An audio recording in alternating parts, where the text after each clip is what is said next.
everybody, and welcome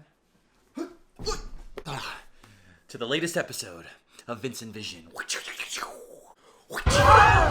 Whoa. Yeah, well, you know how it is. I'm stuck in quarantine. It's day, 67 or something. I wanted to do something new, do something different, spice things up, have something to look forward to. And that thing to look forward to is the growing back of my hair.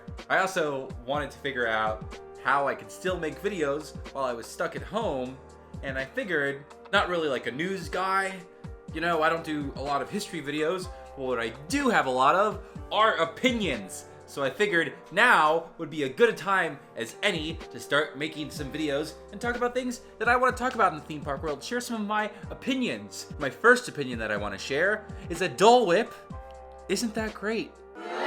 Okay, all right. Seriously though, for real though, let's talk about why we're really here, what this video is about.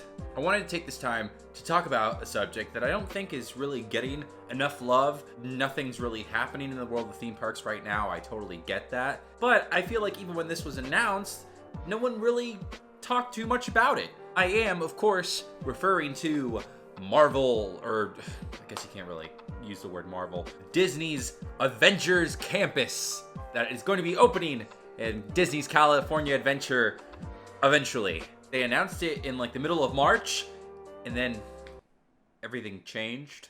And then it was like nothing at all. And I feel like even when we did start talking about it, people were just kind of like, eh.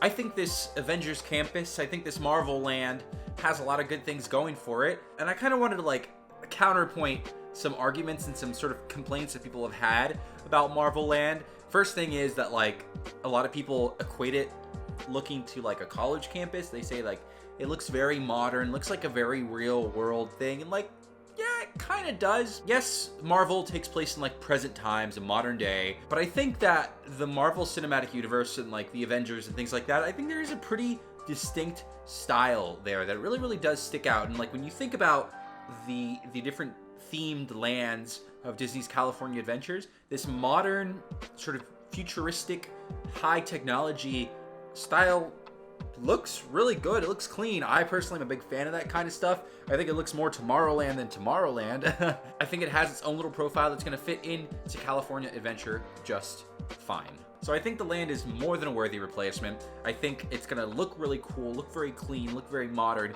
It's going to have a profile that is distinct from all of the other areas in California Adventure. And it's going to have some rides too, duh. We got to talk about the rides. To my understanding, there's going to be two major attractions. There's one that's not open just yet and won't be opening with the land. And the ride that is opening with the land is Disney's version of the SpiderMan ride, and it is called Web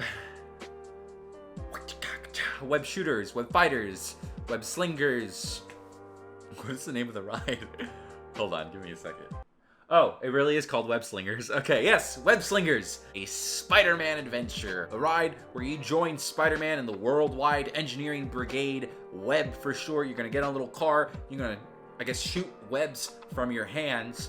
Now, for those of you who are in the theme park world who know about this kind of stuff, this is being compared to Ninjago, which is a very popular ride at the Legoland theme parks, where basically it seems like it's going to be pretty much the same thing. You put on 3D glasses, you get in a little car with like hand tracking technology.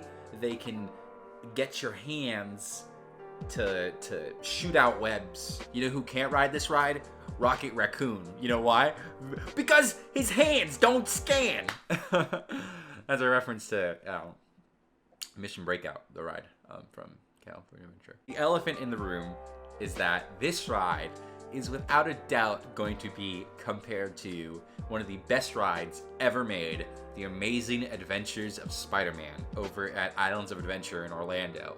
And I think they kind of knew that going in, which is why they went with a completely different style of ride. I don't think they wanted to make anything like the Spider-Man ride at Universal. So I think it's a good call. Good on them for doing that. And based off the Lego Ninjago ride, I don't know if this is going to have like a height requirement. So it's going to be good for everybody. All the babies and all the kids can ride, which is great because turns out kids really like Spider-Man. I don't want to say I'm not expecting much from this ride, but I definitely know what I'm getting myself into, which is going to be a low-key ride for kids, for families, with some cool interactivity. There's only really a couple things that I want to see that'll make it feel good for me.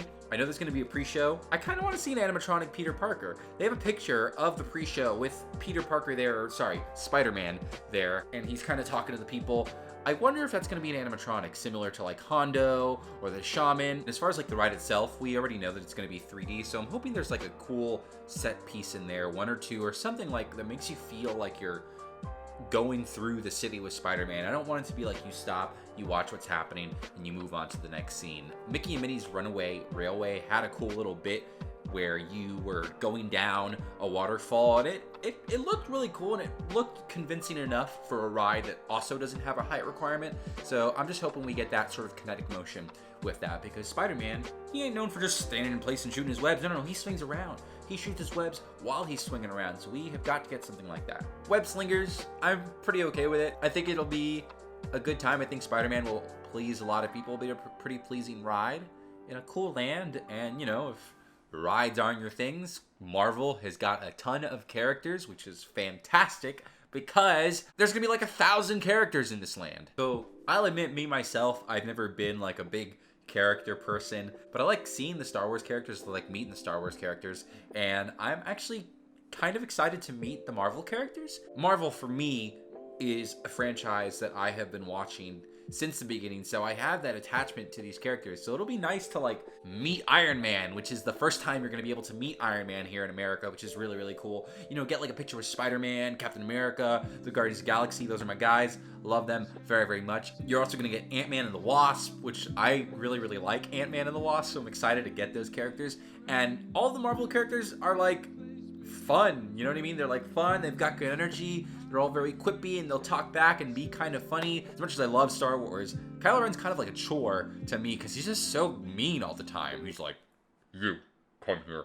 Are you the spy? Are you the spy? And it's like, okay, dude, come on, just like, lighten up, dude. And it's cool, because Spider-Man and Iron Man apparently are going to have some new suits that are made just for the park.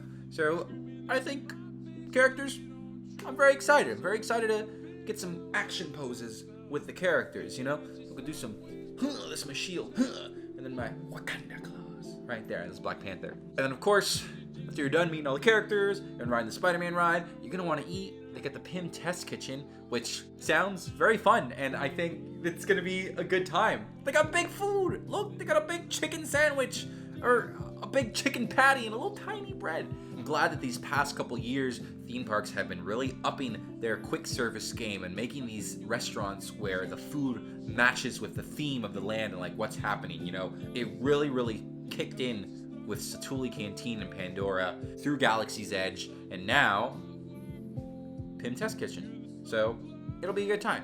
And then, of course, there'll be a million different types of merchandise you can get. I'm sure you can buy like 1,000 Spider-Man web shooters, get your cool t-shirts, get your Funko Pops, all that kind of stuff. Merchandise in this land is going to be very, very easy to sell. I think it's going to be even a lot easier than like something like Star Wars. But there's also not any $200 lightsabers, so maybe that's why. I think Avengers Campus, when it opens up, is going to have everything it's going to need. It's going to have a ride, it's going to have a store, it's going to have a ton of characters. With Avengers Campus becoming a thing, finally, I think we're getting something really, really important. And that is that we're finally getting new Marvel into a theme park. And listen, I love Marvel Superhero Island. It is the coolest thing ever. Spider-Man was the first ride that I ever went on as a kid that just blew my mind and got me obsessed with theme parks, really.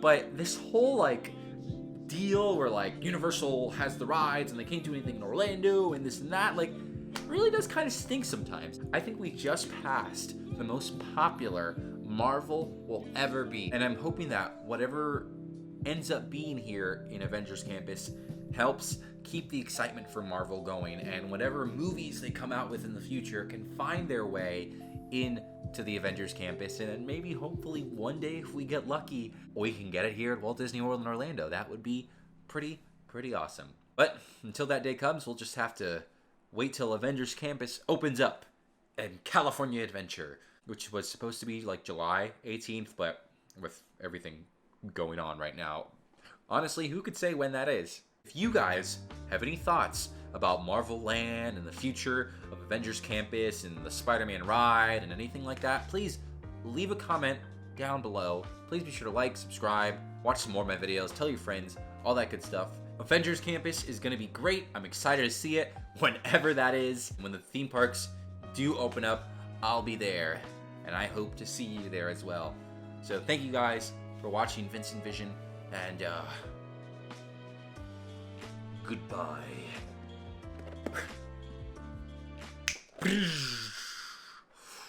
Thanos snap. Bye-bye.